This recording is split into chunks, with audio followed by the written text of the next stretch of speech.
All right, so let's take a look. This is, according to ESPN, 2022 draft, team needs and prospect fits. So wide receiver, interior, and edge line, linebacker, interior offensive line.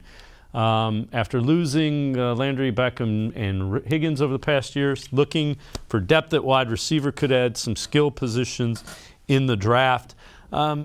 Many options at defensive tackle on day 2. Let's focus on that. Winfrey, Leal, Travis Jones, 3 names that could be targeted by the Browns. Who do you like out of that group of 3? You can't really go wrong with either of them, but I've been big on Travis Jones this offseason. I wrote an article about him a month or 2 ago and got some more research on him and, got to see what he's about. I really like him there. Like I said, obviously you can't go wrong with the other 2, but I believe unless like Treylon Burks somehow falls to 44, I know he's is injured and they're having him in for a workout this week. If he's there, take him no matter what.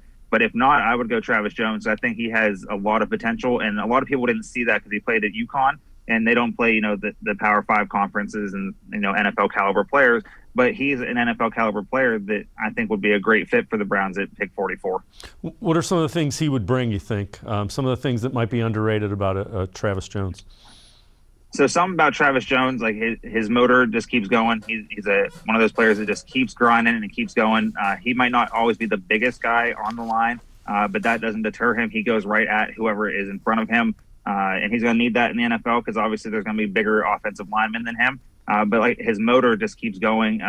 He has a skill set that you want from a defensive lineman, something that we've seen from guys in the past that are no longer there. And the best thing about him is he'd be a rookie. He'd be on a cheap contract, and then he has time to develop. And then especially if you get a Clowney back and you have Myles Garrett, that would really start to shape up. And I don't think he would necessarily need to be a day 1 starter, but he has the potential to work in training camp to be a day 1 starter for them.